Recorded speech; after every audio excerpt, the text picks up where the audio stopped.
Cold War. Sometimes a bit difficult to imagine what it was like. I remember it well. We did seriously believe that we might all be destroyed. The whole of civilization might be destroyed in a nuclear holocaust. And Vulcan it was, amongst the other two of the V-Force bombers, Valiant and Victor, that kept that from happening. So this is an aeroplane that saved us all from nuclear destruction. She's coming back in from the left now, flown by Captain Kev Brumins, co-captain Martin Withers. Now Martin Withers is the man who took Vulcan into operational flying in 1982. He flew her down to the Falkland Islands and dropped 21 1,000-pound bombs on the Port Stanley runway. She's starting to accelerate from the left.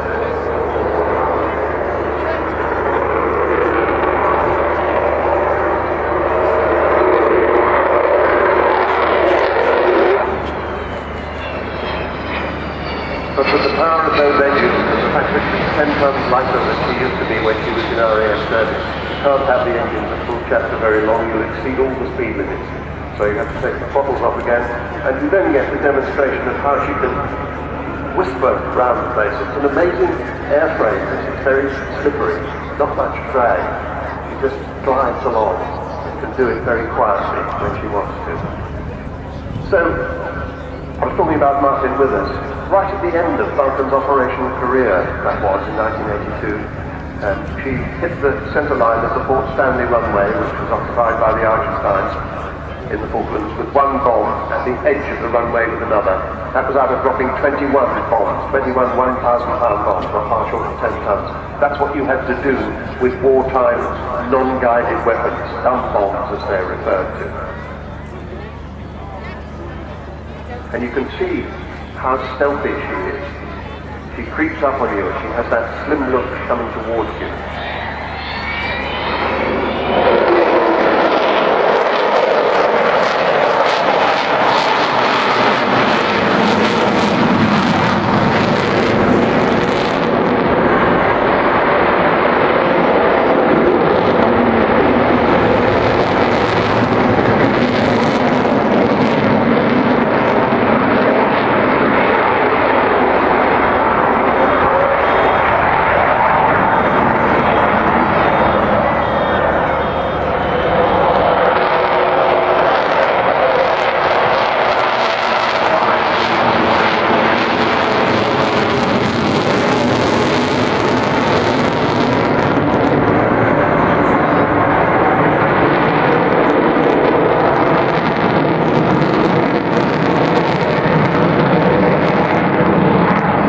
But I guess that would have got your attention.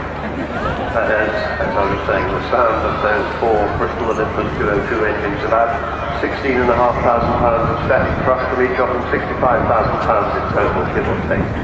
So the wheels are down. Obviously she's not going to land here, but we see her come by with the gear down, all 18 wheels, 16 wheels on the main undercarriage and 2 on the nose wheel.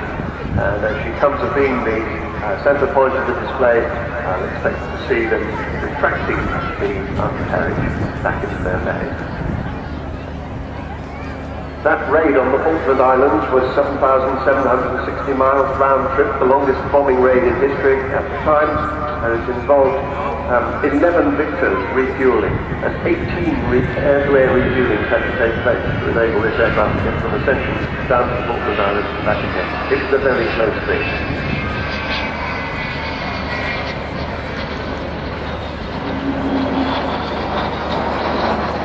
Undercarriage retracting back.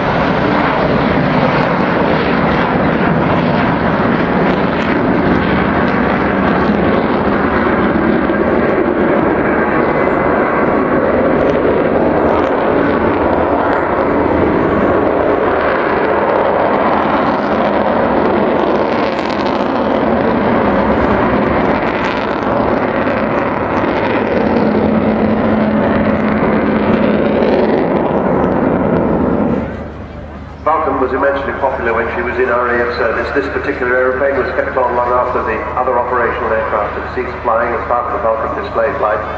The Air Force finally got rid of her in 1993, her last display season, 1992. And she was bought by David Walton, and he and Dr. Robert Fleming are the men who really caused this aeroplane to be back with us today. Bombay doors coming open as she goes by now. That is the size of the Bombay. That is the heart of the bomber. That's the Bombay that carried those 21 1,000-pound bombs, as I said, not far short of 10 tons. So David Walton and Robert Fleming decided that we ought to have a Vulcan fly again. Everybody said it couldn't be done, and it very nearly couldn't. On many occasions it nearly failed. But with the help of the Heritage Lottery Fund and money from industry and money from you, that was the important thing, she finally got airborne again in 2007. It was an extraordinary moment. And it had cost about 7 million quid so far to get her airborne again for the second time. As she comes back in front of us this time, you'll see the Bombay doors closing. That Bombay these days full of the names of people who've contributed to this aircraft being continuing to fly.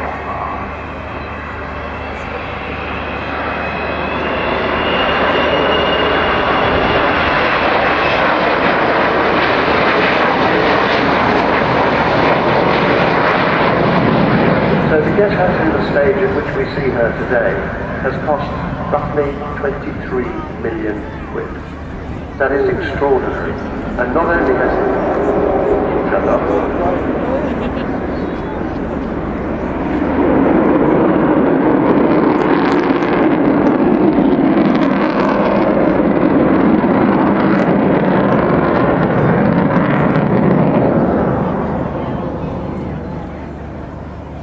not only has it been an amazing engineering project to get this aeroplane back in the air, it's also been an amazing fundraising project. It still costs £2 million a year to run. That's £38,500 a week, give or take. So altogether, the Vulcan Sky Trust has done some absolutely amazing things. I was talking about the engineering. Somebody who isn't on board is Taff Stone, the crew chief and the chief engineer. He always says 558 is by David. I always refer to the aeroplane as she. People tell me I shouldn't, but Taff Stone, she's high maintenance.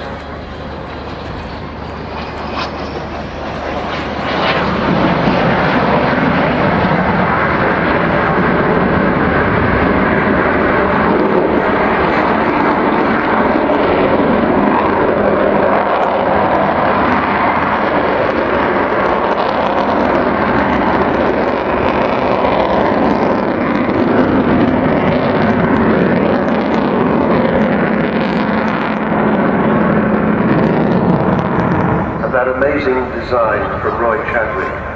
It's a bomber, but it flies like a fighter.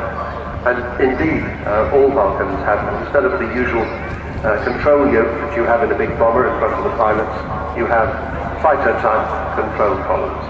And you can see from the agility that we saw just there, that's really the result of some absolutely amazing aeronautical design. So this is her last flying season. She has about 4 more displays to do, and then 2 big tours of the country. Why? Well, 3 technical authority companies have decided that they can't support Vulcan anymore. That's BAE Systems, Rolls-Royce, and Marshall Aerospace. And without their support and their signatures, she loses her civil permit to fly. So she will become illegal at the end of this season. This is her final pass. Time to wave goodbye.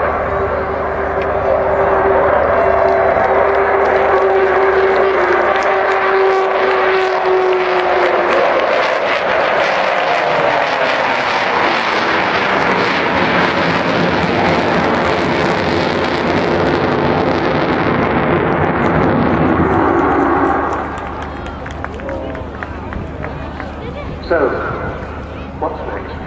Well, the Vulcan team and the Aviation Skills Partnership is going to create a new life for her as the dynamic centrepiece of the Etna project at Robin Hood Airport, Doncaster, Sheffield. It will be an aviation academy and a heritage skills centre. It will showcase technological achievements and advancements. It's called the Etna project, because Mount Etna was the workshop of the god Vulcan. The Etna project will be like the Eden project, but for engineers. And as she goes away, I think we should probably remember the words of the great Dr. Seuss, you know, The Cat in the Hat, How the Grinch Stole Christmas. He wrote, "Don't cry because it's over, smile because it happened." Can't manage that. Please, a little smile through the tears would be appropriate. No, it's your head. Please go to the website, Vulcan